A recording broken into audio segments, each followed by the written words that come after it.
I know that many of you in recent years haven't always trusted the AAA game label, whether it's about space games or the industry as a whole. That's exactly why today we're going to check out 15 brand new major space-themed games officially set for 2025 and 2026, giving us a better idea of whether they'll be worth our hype. What's up, guys? It's Broz, and here we go. Let's kick things off with Pragmata, Capcom's mysterious sci-fi adventure from the Japanese studio. This game has been a ghost for years, first announced way back in 2020 for a 2022 release, then pushed to 2023, and eventually delayed indefinitely. Many thought it was vaporware, but Capcom recently brought it back, confirming a next-year launch with a cheeky 2026 its real message. This is a big deal for Capcom, as they're pouring significant resources into making Pragmata a new core IP.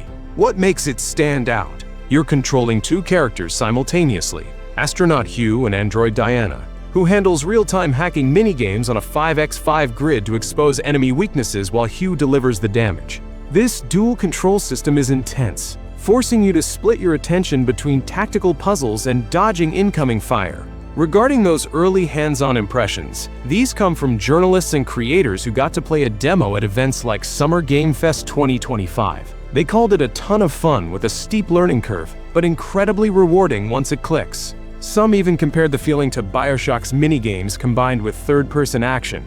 It's a bold move for a new team led by Cho Yong-hee, who previously worked on Nier Automata and Resident Evil 3 Remake. Exodus, a sci-fi RPG from American developers Archetype Entertainment. Founded by BioWare veterans like James Olin and Drew Karpyshyn, known for Mass Effect and Knights of the Old Republic. The big hook here is time dilation. When your character, known as a traveler, journeys at near light speed, days for you mean years, decades, or even millennia pass for those you leave behind. This isn't just a lore detail, it's a core mechanic where your decisions have multi-generational consequences, affecting companions and entire civilizations. Picture this. You leave for a mission, knowing your loved ones will age dramatically by your return. The game promises deep, emotional storytelling, with renowned sci-fi authors like Peter F. Hamilton contributing to the lore. There are no traditional aliens. All creatures are evolved Earth animals or genetically modified humans. Despite Unreal Engine 5's ultra-realistic graphics and Matthew McConaughey's involvement, the marketing has been deliberately low-key. Developers are avoiding the Cyberpunk 2077 hype train, preferring a slower burn to build a loyal audience and manage expectations. Exodus is officially slated for release in 2026 on PS5, Xbox Series, and PC. Here's another project from a renowned American studio. Borderlands 4 is dropping on September 12, 2025, and Gearbox is shaking things up. Forget planet hopping. This time you're on a single seamless planet called Kairos, ruled by the ruthless timekeeper. It's the most open game in the series, with no loading screens between its 4 distinct regions. Movement is getting a huge upgrade too, with grappling hooks, dashes, glides, and double jumps designed to make combat, especially boss fights, feel incredibly dynamic. The loot system is also overhauled, legendary drops are rarer but more impactful, and a new licensed parts system lets you combine weapon traits from different manufacturers for insane combinations. Visually, the shift to Unreal Engine 5 has sparked debate. Some players feel it looks too polished and sanitized, losing the series' signature grit, almost like Destiny 1 with a cel-shaded filter. The $80 price controversy saw Gearbox eventually cave, confirming a $70 price tag after fan backlash, especially following their CEO's controversial comments about real fans paying any price. The narrative director also confirmed a less silly, darker tone, with humor emerging more situationally. Borderlands 4 will be playable on current-gen consoles and PC. Squadron 42, the single-player campaign set in the Star Citizen universe, from its UK and US-based developers, is finally targeting a 2026 release after over a decade in development. This game is legendary for its forever game status, having been delayed repeatedly since its 2014 target, despite being declared feature complete in October 2023. Cloud Imperium Games has raised over $800 million through crowdfunding, becoming the most expensive crowdfunded video game in history, leading to a star-studded cast including Gary Oldman, Mark Hamill, Gillian Anderson, and Henry Cavill. However, some players find the CGI less convincing when applied to such familiar faces. The game promises a cinematic, branching narrative where your choices impact the campaign and even your status in the persistent Star Citizen universe. Some community members have noted a washed-out or less saturated look in recent demos compared to older trailers, even though the Star engine is a heavily modified CryEngine that aims for high fidelity. The project remains highly polarizing, with deep skepticism from some who call it a scam due to the endless delays and feature creep, while loyal fans maintain faith in its ambitious vision. Initially, Squadron 42 was developed as a PC exclusive, though there have been rumors and reasons to believe the game might also be released on PlayStation 5 and Xbox Series. But these remain just speculation for now. It's not often you see a AAA game from Norway.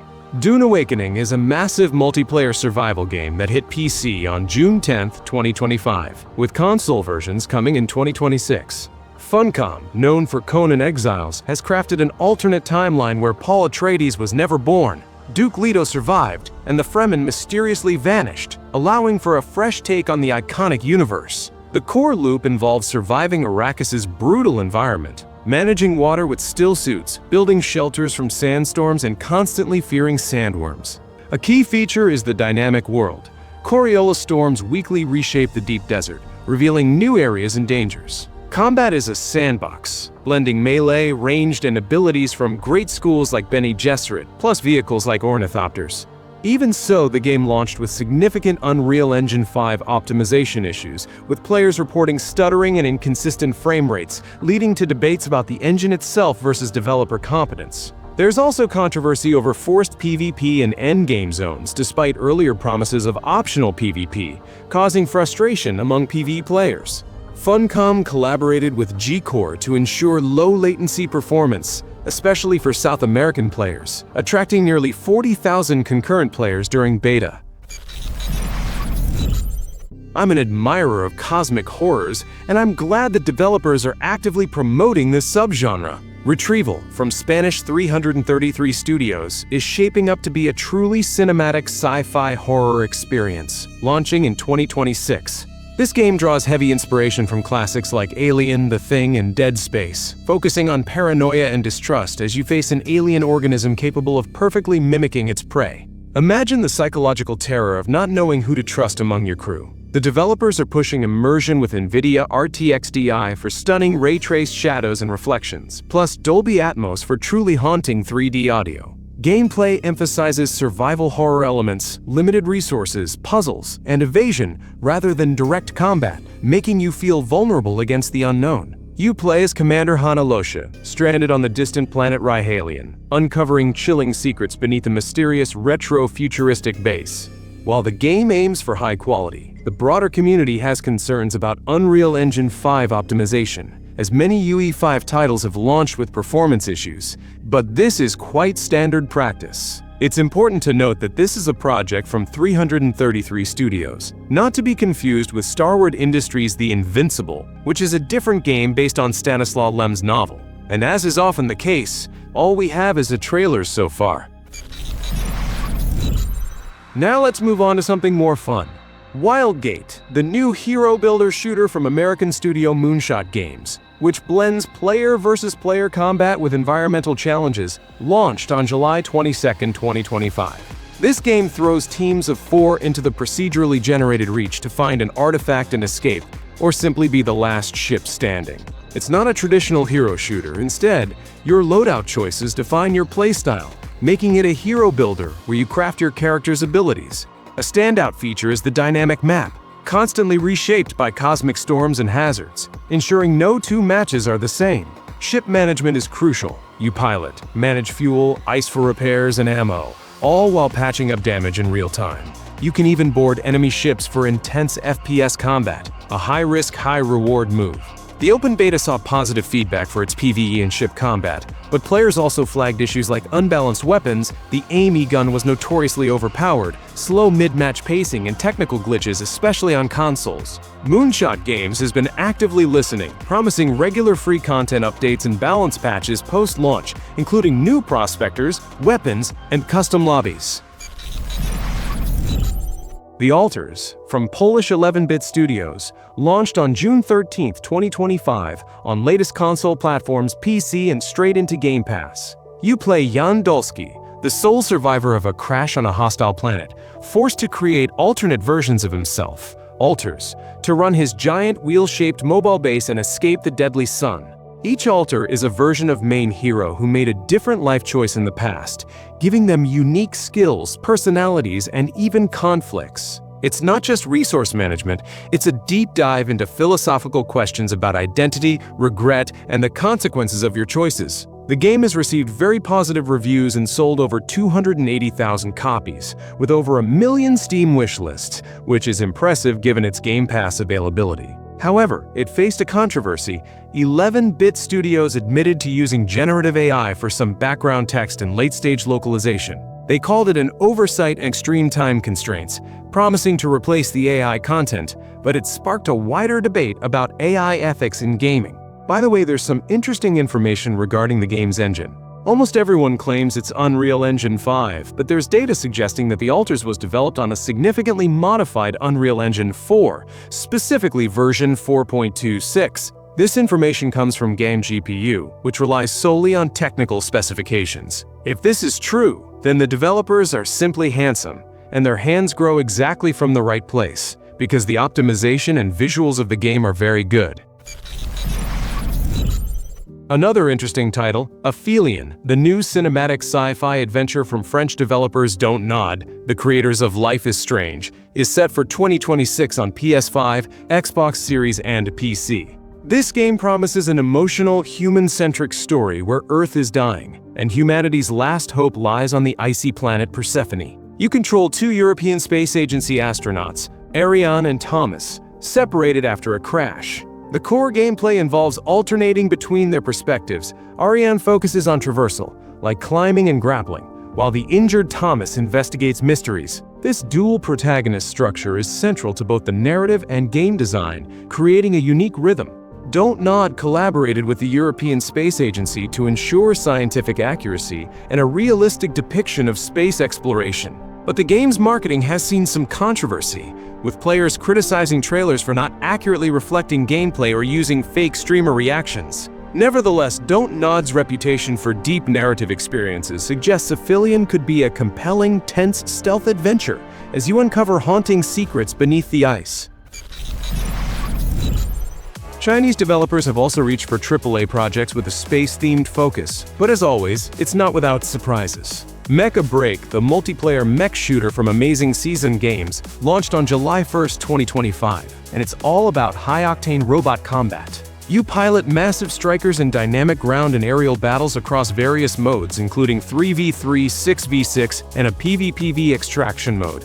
The game quickly gained massive popularity during its open beta in February 2025, peaking at over 300,000 concurrent players on Steam, even briefly surpassing Marvel rivals. However, this initial success was met with significant controversy at launch due to aggressive monetization and monstrous microtransactions, with some cosmetic bundles costing upwards of $60. Players also criticized a grindy battle pass and felt some elements bordered on pay to win in the extraction mode. Adding to the mix, some in-game challenges were slammed as epically stupid and unfair, relying on cheating AI rather than teaching useful skills. Is it just me, or does Chinese game development keep repeating the same mistakes, making games seem free but then ruining their own projects with internal monetization? For instance, Mecha BREAK already has 60% positive reviews on Steam, and if they don't change this model, that's a recipe for failure. Bungie's controversial Marathon, a reboot of their classic 90 seconds FPS, has been a roller coaster. Originally set for September 23, 2025, it was recently delayed, with a new date promised for fall 2025. This extraction shooter has faced significant turmoil. A major uproar erupted when Bungie confirmed that a former artist plagiarized artwork from an independent designer for game assets, including logos and decals, even blurring out the original artist's name. This led to free-fall morale and an actively hostile work environment at Bungie, compounded by multiple rounds of layoffs. The alpha tests received varied and lukewarm feedback, with players criticizing bland outdoor visuals, boring gun attachments, and a poor solo experience. Despite Bungie's signature gunplay, the visual design has been called plasticky and soulless, a shift from graphic realism to a stylized look. Sony, who acquired Bungie for $3.6 billion, is under pressure for Marathon to succeed as a major live service title, aiming to avoid the mistakes of Concord. And I can't help but express my unpopular opinion. I always value something unusual and distinct in games. And I really like the visual design in Marathon. It's bright and original, even despite all the scandals. Saros, the next game from Finnish developer Housemarque, the studio behind Returnal, is a PlayStation 5 exclusive set for 2026. This isn't a direct sequel, but an evolution of their signature gameplay-first approach, now as a roguelite. Unlike Returnal, where progress largely reset, Saros introduces permanent resources and progression, meaning every death makes you come back stronger with upgraded gear.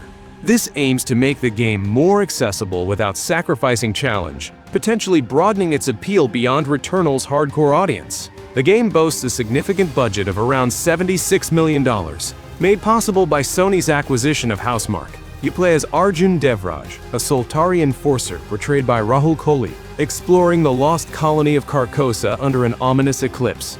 Observers notice that the 8-armed creatures shown in the trailer strongly resemble certain deities from Indian culture, particularly Hindu gods with multiple arms, and that the main character has Indian roots. Some users expressed hope that the developers would treat this theme with respect and not distort or incorrectly use religious imagery.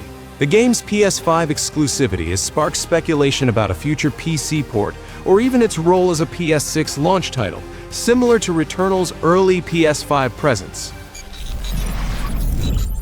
The Outer Worlds 2, a sci-fi RPG from the renowned American giant Obsidian Entertainment, is set to release on October 29, 2025. This sequel introduces a new protagonist in the Arcadia star system, a corporate colony plagued by mysterious interdimensional rifts. Obsidian is doubling down on player choice and consequences. There's no skill respec after the starting area, making your character building decisions permanent. This is a deliberate choice to emphasize role-playing, even if it's unpopular. Another controversial decision is the confirmed lack of romance options for companions, which has disappointed many RPG fans, though Obsidian prioritizes satire and world-building over romantic subplots. The game is also notable as Xbox's first $80 title, sparking backlash and calls for boycotts. Game director Brandon Adler from Obsidian commented on the situation, stating that developers don't set the prices for their games. He expressed a personal wish that everyone could play his game, but emphasized that questions about pricing policy should be addressed to Microsoft or Xbox, as they are the publisher and set the prices for their first-party titles. On the gameplay front, stealth is getting a major overhaul with silent takedowns, body hiding, and an N-ray scanner to see through walls, making it a truly viable playstyle. It's set to feature larger, more reactive open zone maps, and a more serious, less whimsical tone than the original. Another AAA project in the sci-fi horror genre, Directive 8020, the fifth game of Dark Pictures' anthology from English developers Supermassive Games, launches October 2, 2025. Stranded on exoplanet Tau Ceti F, the crew of the colonial ship Cassiopeia faces an alien organism that perfectly mimics its prey, creating intense paranoia. This game, much like Retrieval, is heavily inspired by classics like The Thing and Alien. It's an interesting point that shows how classics of the genre continue to influence modern games. Supermassive is introducing two critical new mechanics: real-time threats that affect controls and heighten tension, and a turning point system allowing you to rewind to critical decisions and explore alternate outcomes without replaying the entire game. This breaks their traditional no-going-back rule. The developers took extra time for this entry, breaking their annual release cycle for experimentation and a quality release, contrasting with previous yearly titles. Lashana Lynch from James Bond and Marvel plays the lead, Brianna Young, but her casting unfortunately sparked some racist comments and woke accusations from a segment of the community. Despite Supermassive's history of diverse casts, the game uses Unreal Engine 5, providing impressive visuals and cinematic storytelling. And this is one of the most anticipated horror releases in 2025 for PS5, Xbox Series, and PC. Alright, and finally, let's talk about the game from Icelandic developers. EVE Vanguard, an ambitious MMO FPS by CCP Games, hitting early access on PC in summer 2026. This isn't CCP's first rodeo in the FPS genre. They tried with Dust 514 on PS3 and then Project Nova, both of which didn't quite land. But Vanguard is different. It's built on Unreal Engine 5 and aims to directly impact the massive wars in EVE Online, with shared goals and consequences between both games. You play as an immortal war clone, a technologically enhanced mercenary, dropping onto hostile planets for contracts, resources, and combat. Developers is adamant this isn't just another extraction shooter. They're building a full-scale MMO FPS. The gunplay is a big focus, drawing inspiration from Golden Age shooters like Quake, Unreal Tournament, and classic Halo, promising a bombastic fun feel over strict realism. Early tests were rough and bare bones, with only one gun and one map initially, and some players even called it a tech demo. However, the developers are incredibly transparent, actively engaging with the community on Discord, taking feedback on everything from weapon recoil to mining mechanics. They even have a philosophy that people are assholes to each other, which drives some of the game's core design. I'm really interested to hear what you all think. Share your impressions about these games down in the comments. Maybe you've already tried some or have a few on your list to play soon. I try to read and reply to every piece of feedback. If you enjoyed top lists featuring the newest releases, don't forget to hit that subscribe button. And if you want even more, check out my video 20 New Games of 2025 with crazy next-gen graphics. Thanks for watching and see you in the next one.